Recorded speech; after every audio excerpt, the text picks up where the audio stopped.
오늘 복이 있도다 라는 제목으로 하나님 말씀 증거하겠습니다.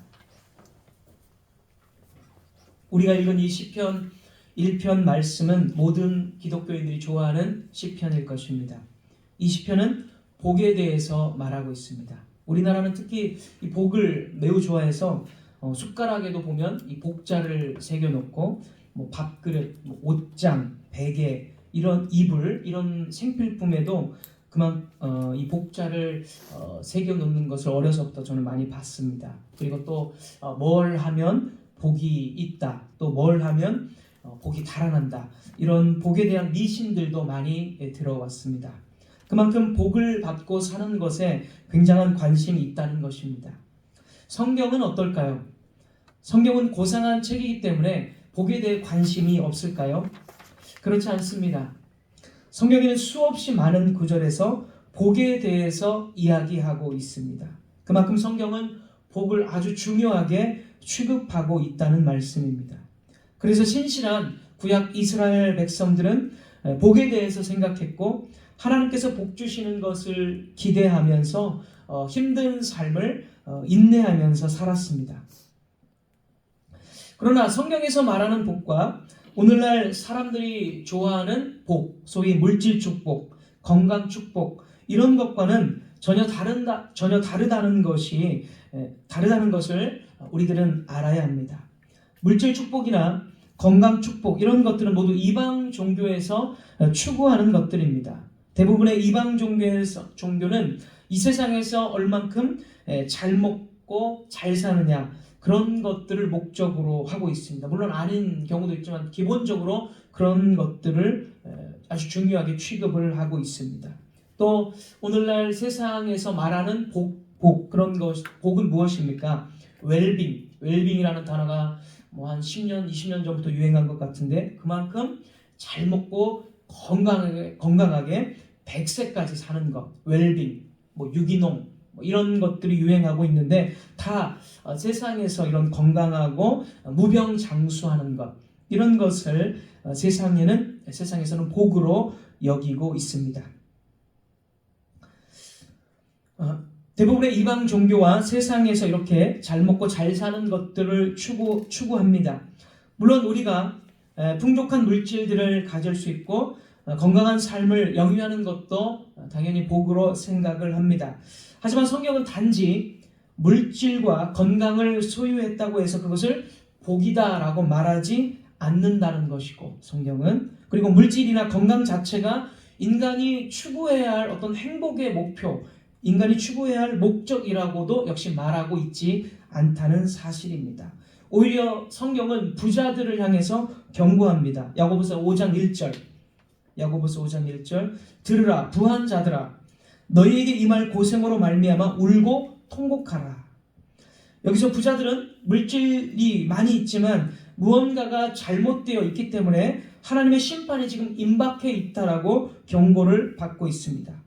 따라서 단지 돈을 많이 가지는 것 자체가 복이 될 수는 없습니다.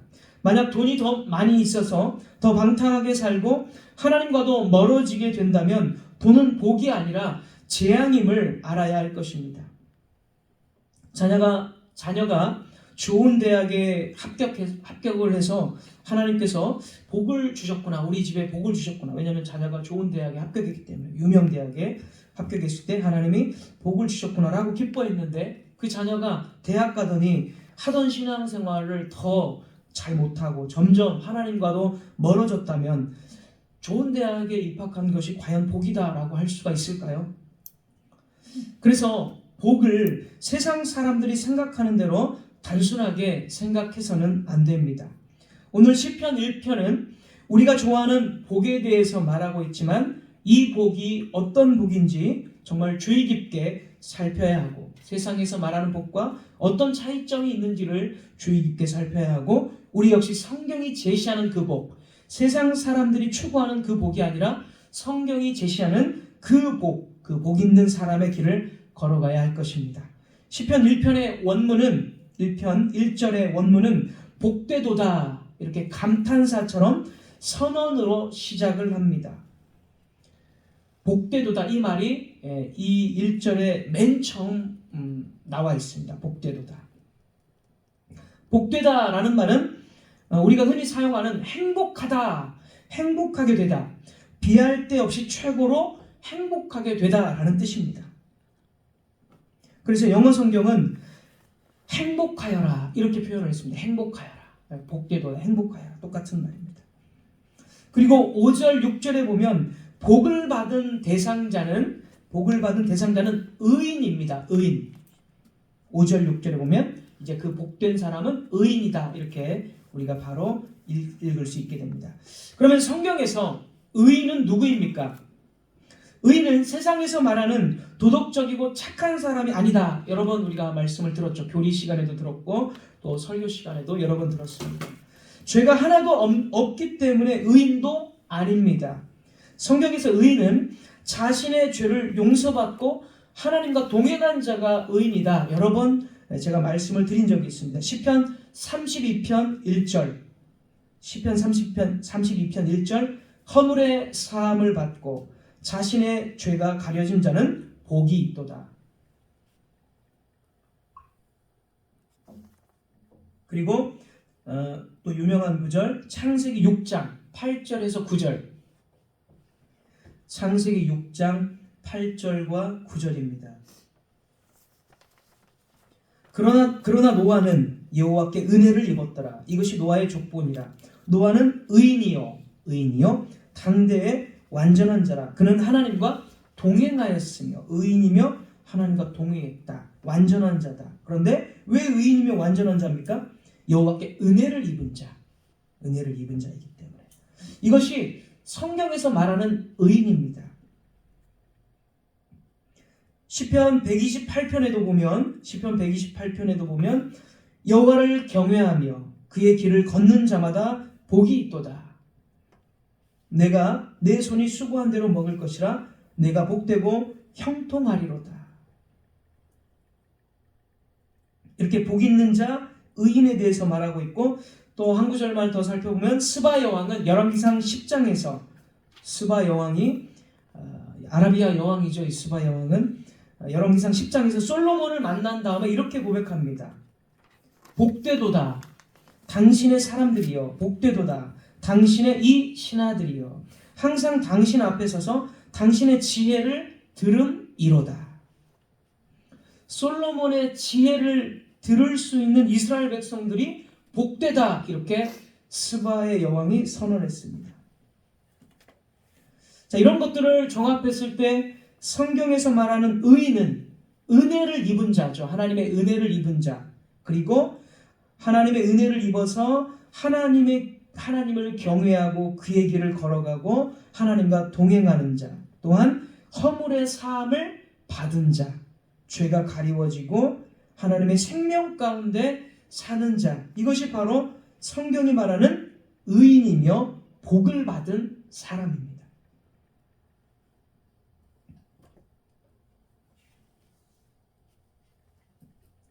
그래서 시편 1편이 말하는 복은 말씀드린 의인, 하나님과 관계된, 하나님 안에서 모든 것을 공급받고 생명 가운데 사는 사람이 바로 의인이며 복을 받은 자입니다. 자, 그런데 이제 우리가 이 시편을 주의 깊게 읽어보면 복이 있는 의인들의 모습이 약간 당황스러울 수가 있습니다. 1절을 보겠습니다. 우리 본문 1절입니다. 우리 본문 1절. 복 있는 사람은 악인들의 꾀를 따르지 아니하며 죄인들의 길에 서지 아니하며 오만한 자들의 자리에 앉지 아니하고. 지금 이 복 있는 사람은 현실에서 악인들과 죄인들, 오만한 자들과 같은 길에 있지 않는, 분리되어져 있는 그런 사람이라는 것입니다.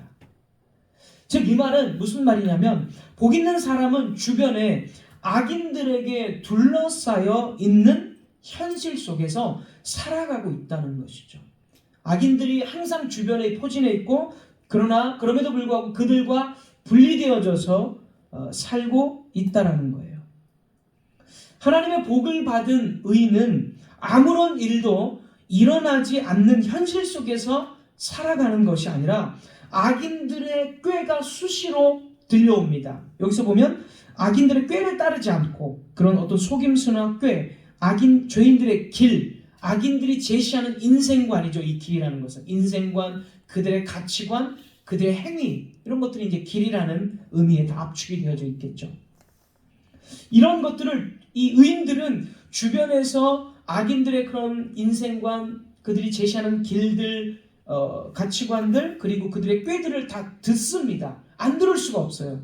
다 들리고 유혹을 하는 상황 속에 있다라는 것이죠. 그래서 악인들은 자신들의 인생관을 보여주면서 너도 동참해라.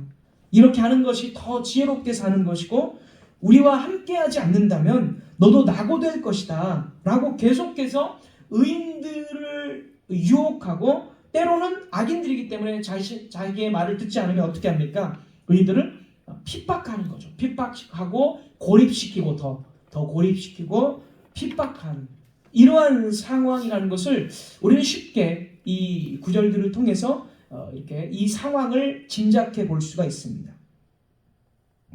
따라서 이 시편의 중요한 배경은 뭐냐면 악인들이 포진해 있는 상황에서도 지금 의인들은 복되다 이렇게 하나님께서 선언하신다는 거예요. 이 시편의 중요한 배경입니다. 사실 이 시편뿐만이 아니라 모든 시편이 거의 90% 이상이 다 이런 배경 속에서 주어진 것이죠. 여러 차례 제가 말씀을 드린 적이 있습니다. 복 있는 사람의 주변에는 언제나 악인들이 포진해 있습니다. 이것은 단지 한 시대만이 아니라 한 상황뿐만이 아니라 모든 시대마다 의인들이 겪었던 일입니다. 시대마다 의인들은 거짓 선지자들, 핍박자들, 교회 안에 배교자들과 투쟁했습니다. 그들은 유혹과 핍박을 받았지만 결코 악인들의 길을 따르지도 않고 그들과 어울리지도 않았습니다. 모든 시대가 다 그래요. 오늘날도 마찬가지겠죠. 오늘 우리의 구체적인 삶의 현장은 어떻습니까? 오늘날 우리가 참된 교회라는 표지를 가지고 살아갈 때 이 현실 정말 무척이나 어렵다는 거 다들 아실 것입니다. 우리는 세상을 따라가는 배교한 교회들의 틈바구니 속에서 핍박과 위협을 받으며 살아가고 있습니다. 우리도 마찬가지라는 거죠. 그러나 이 시편은 무엇을 말하고 있습니까? 악인들의 틈바구니, 배교한 자들의 틈바구니 속에서 의인들이 복을 받으며 살아가고 있다는 사실입니다. 여러분 중에 어떤 분은 이 약속을 믿는 것이 어려울 것입니다. 숨가쁘게 살아가고 있는데 과연 무엇이 복되다라는 것인가? 맞습니다. 우리는 숨가쁘게 살아갑니다. 또 다수의 교회들이 넓은 길을 걸어가는 것과 달리 우리는 소수입니다. 소수로서 정말 참된 신앙이 무엇인가를 붙잡고 참된 진리, 진정한 복음이 무엇인가를 생각하고 진정한 복음을 붙잡고 살아가고 있기 때문에 우리는 좁은 길을 걸어가고 있습니다. 그래서 왠지 불안하고 이러다가 소멸해버리지 않겠는가라는 의구심이 들기도 합니다. 하지만 이런 현실 속에서도 하나님은 분명하게 우리에게 너희들은 복이 있도다라고 선언을 하신다라는 거예요. 어떻게 이런 현실 속에서 우리가 복이 있다라고 말할 수 있습니까? 이런 현실 속에서도 우리는 복의 근원이신 하나님과 맞닿아 있고 하나님의 생명 가운데 살고 있기 때문입니다. 이는 구약에서 대적자들에 의해서 절망 속에 있는 이스라엘에게 주셨던 반복된 약속이기도 합니다. 선지자들은 악인들에게 둘러싸여 있는 이스라엘을 향해서 이 예언을 전했습니다. 우리 3절 한번 볼까요? 3절. 우리 본문 3절입니다. 그는 시냇가에 심은 나무가 철을 따라 열매를 맺으며 그 잎사귀가 마르지 아니함 같으니 그가 하는 모든 일이 다 형통하리로다. 자, 지금 악인들에게 둘러싸여 있는 의인을 향해서 하나님이 뭐라고 하시죠? 복이 있도다라고 하셨고 그 복의 구체적인 그 이미지를, 그 복의 구체적인 내용을 시냇가에 심은 나무 이미지로 3절로 이렇게 딱 표현을 해주고 있습니다. 놀랍게도 이 시냇가에 심은 나무의 이미지는 낯선 것이 전혀 아닙니다.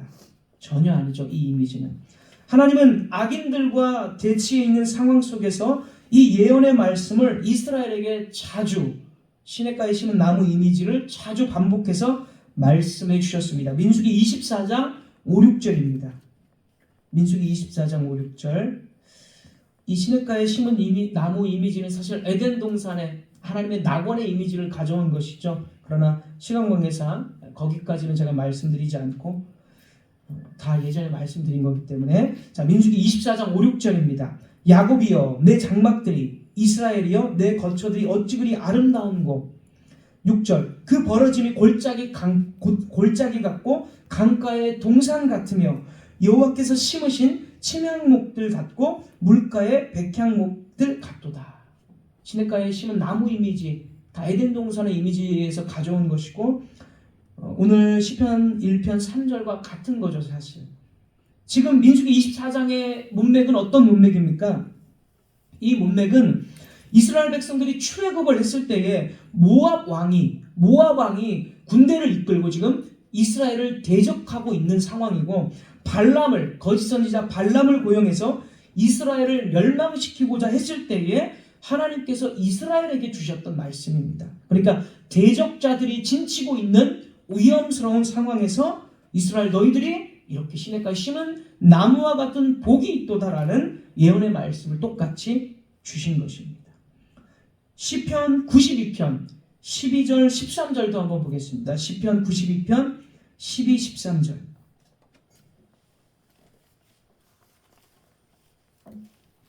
시편 92편 12, 13절 제가 읽겠습니다. 의인은 종려나무같이 번성하며 레바논의 백향목같이 성장하리로다. 13절 이는 여호와의 집에 심겼으며 우리 하나님의 뜰 안에서 번성하리로다. 번성이라는 말씀을 지금 하고 있는데 이 말씀 바로 앞에 11절은 뭐라고 말하냐면 원수의 패망에 대해서 이야기합니다. 똑같이 원수의 패망에 대해서 이야기한 다음에 12, 13절에 시냇가에 심은 나무의 번성의 복을 똑같이 이야기하고 있다는 것입니다.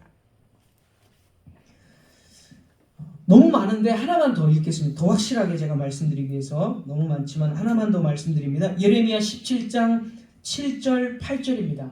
예레미야 17장 7절 8절. 그러나 무릇 여호와를 의지하며 여호와를 의뢰하는 그 사람은 복을 받을 것이라. 그는 물가에 심겨진 나무 또 나오죠. 심겨진 나무가 그 뿌리를 강변에 뻗치고 더위가 올지라도 두려워하지 아니하며 그 잎이 청청하며 가무는 해도 걱정이 없고 결실이 그치지 아니함 같으리라. 네, 더위, 가뭄 이런 것들도 사실 어떤 원수의 공격이라고 볼 수가 있겠죠. 그럼에도 전혀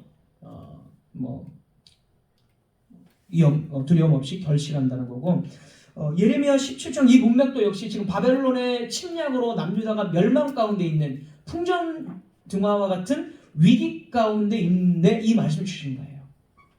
그러니까 그만큼 위기와 원수들의 포진해 있는 이 상황 속에서도 물가에 심은 나무처럼 이스라엘은 꽃과 열매를 맺고 번성할 것이다라는 약속을 주신 것입니다. 성도 여러분, 이런 류의 말씀들은 악인들, 원수들과 대치해 있는 상황에서 하나님의 복을 받은 의인에 대해서 말씀하고 있습니다. 따라서 우리는 하나님께서 반복적으로 말씀하신 이 약속을 믿으며 우리의 현실이 그렇지 않게 보일지라도 수없이 말씀하신 원수들과 악인들의 핍박을 받으며 대치하고 있는 이 상황 속에서 이 약속의 말씀이 주어졌다라는 것을 분명하게 믿으며 이 약속에 따라서 살아가야 할 것입니다. 자, 이제 의인의 복된 상태와 약속과 반대로 악인에 대해서 한번 보면 악인은 바람에 날리는 겨 이렇게 말하고 있습니다. 바람에 남은 겨. 이것은 시냇가에 심은 나무의 예언과 완전히 반대입니다. 4절을 한번 보겠습니다. 우리 본문 시편 1편 4절입니다.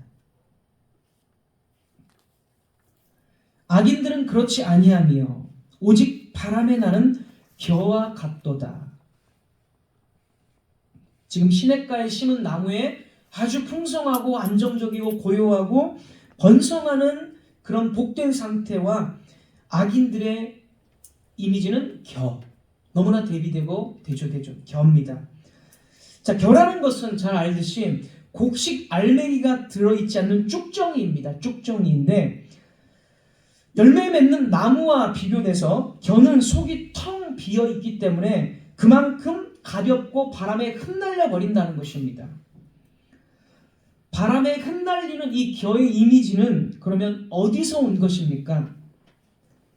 이것은 이스라엘의 타작 마당에서 온 추수의 이미지입니다. 자, 바람에 흩날린다는 것은 단지 겨가 가볍기 때문에 흩날린다는 이미지일까요? 그렇지 않습니다. 이 추수의 이미지를 통해서 바람은 심판을 의미합니다. 심판. 이스라엘 백성들은 추수 때가 되면 타작 마당에서 곡식과 쭉정이를 분리하는 작업을 하는데 그때에 곡식 나달이 들어있지 않는 쭉정이는 이제 우리도 어릴 적에 뭐 시골 같은 데 보면 이렇게 키질 많이 하죠. 곡식과 알곡과 쭉정이를 분리시키는 게 그 도구가 바로 키입니다. 키를 통해서 앞에 바람을 불게 하고 이렇게 들었다 놨다 하면 쭉정이는 다 날아가 버리죠. 저도 어려서 그것을 해봤습니다. 그래서 이 나달과 곡식 나달과 쭉정이를 분리하는 이 키와 이 부는 바람은 그냥 단순히 분리한다는 의미가 아니라 성경에서는 이것이 심판의 이미지로 쓰였습니다. 자, 이스라엘 백성들이 이렇게 키질을 한 다음에 바람에 날려버린 다음에 그 날린 쭉정이를 한데 모읍니다. 그리고 나서 모은 그 쭉정이를 어떻게 하죠? 불로 태워버립니다. 자, 이런 추수의 이미지가 바로 어떤 이미지냐? 심판의 이미지입니다.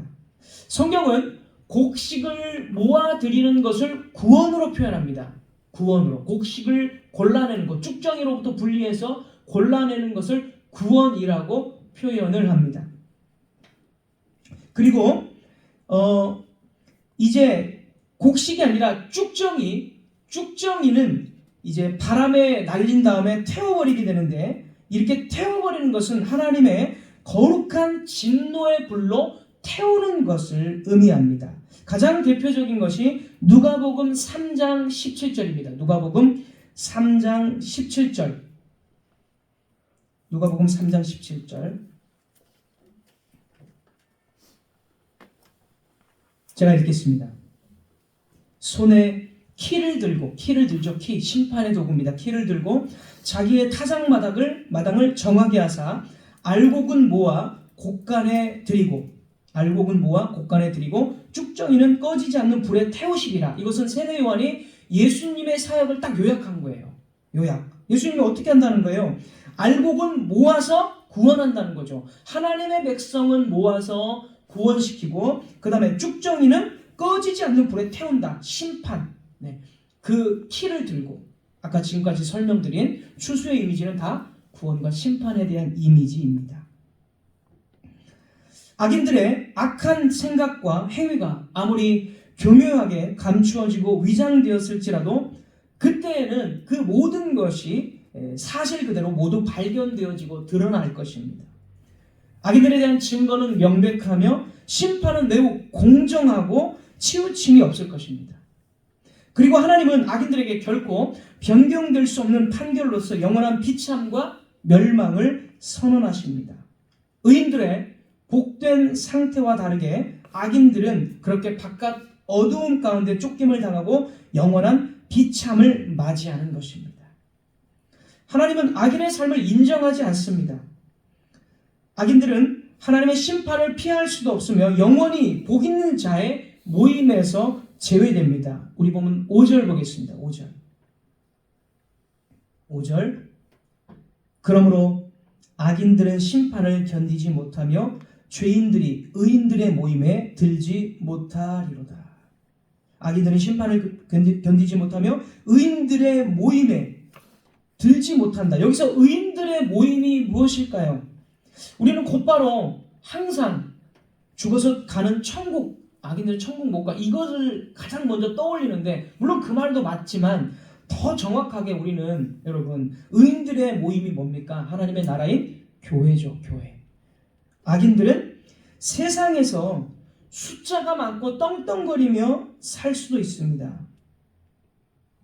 이들은 세상에서도 발견되지만 교회 안에서도 발견되는 압제자들입니다. 그러나 하나님께서는 그 악인들을 하나님의 나라인 교회 안에 들어오지 못하도록 그들을 잘라내신다는 거죠. 교회 안에 들어오지 못하도록 잘라내시기 때문에 당연히 그들은 천국이 없죠. 하나님의 나라, 죽어서 가는 그 하나님께 가는 그 나라도 당연히 제외되는 것입니다.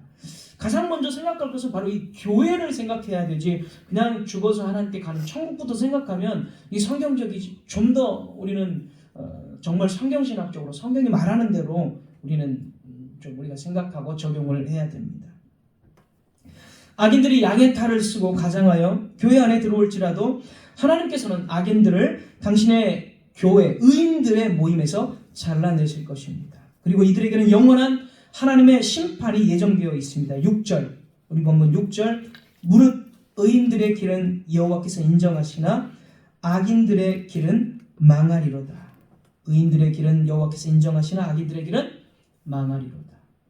하나님은 구약 이스라엘 백성들에게 이와 같은 약속을 계속적으로 주셨습니다. 자, 이제 그렇다면 이 약속은 언제 어떻게 성취되었습니까? 우리는 이 약속의 성취를 예수 그리스도 안에서 당연히 찾을 수가 있겠습니다. 예수 그리스도는 죄 없는 분으로서 완전한 의인으로서 이 세상에 오셨고 오직 하나님의 율법을 즐거워하며 사셨고 당신의 의를 우리들에게 나누어 주셔서 우리로 하여금 거룩한 의인들, 거룩한 교회가 되게 하셨습니다. 그리스도께서는 의인들의 모임인 교회를 만드셨습니다. 그리고 우리들에게 주님은 똑같이 말씀하십니다. 복이 있도다. 마태복음 5장 3절에서 5절만 읽어드리겠습니다. 마태복음 5장 3절에서 5절. 심령이 가난한 자는 복이 있나니 천국이 그들의 것이며 애통하는 자는 복이 있나니 그들이 위로를 받을 것이며 온유한 자는 복이 있나니 그들이 땅을 기업으로 받을 것이며. 한글 성경은 복이 있나니를 뒤로 가게 번역을 했지만 원문은, 헬라어 원문은 복이 있도다 이 말씀이 똑같이 시편 1편처럼 복이 있도다 이 말씀이 가장 먼저 문장에서 나옵니다. 심지어 주님께서는 여기서 9번이나 똑같은 말을 9번이나 복이 있도다 이렇게 선언을 하셨습니다. 시편 1편의 시냇가에 심겨진 나무처럼 복을 받은 의인의 모습은 주 예수님 안에서 받은 복을 상징적인 이미지로, 상징적인 의미로 표현을 한 것입니다. 신약은 구약에서 말한 복을 전부 다 예수님 안에서 받은 것으로 이제 신약은 말하고 있습니다. 그래서 예수님 안에서의 죄 용서함과 의로움, 하나님의 자녀됨, 그리스도의 은혜와 평강, 하나님의 나라에 가입됨, 교회에 가입됨, 하늘의 복, 성령의 충만함과 거룩함 등등 전부 다 예수님 안에서 이루어진 것들로 복을 말하고 있습니다. 또한 주님은 시편 1편에서 말하는 바와 같이 원수들, 즉 쭉정이들을 불러 태우셨습니다. 가장 대표적으로 1세기 당시 배교한 유대인들이죠. 배교한 유대인들, AD 70년에 배교한 유대인들을 로마의 군대에 의해서 사륙당하게 하심으로써 이 쭉정이들을, 사실은 이들도 이 기간 동안에 교회 가운데 있었지만 이들은 더 이상 이제 교회가 아니다라는 선언으로 AD 70년에 로마의 군대를 예루살렘에 보내셔서 약 130만 명의 유대인들을 불로 태우셨죠. 그러니까 완전히 사륙하셨습니다. 그래서 AD 70년을 통해서 유대인들은 더 이상 언약 백성이 아닙니다. 과거에는, 구약시대에는 유대인들이, 그리고 예수님 당시에, 사도들 당시에도 그래도 유대인들이 교회로 불려졌지만 AD 70년 이후로는 이제 유대인들은 더 이상 교회로 불려지지 않습니다. 그들은 잘려나가는 것입니다.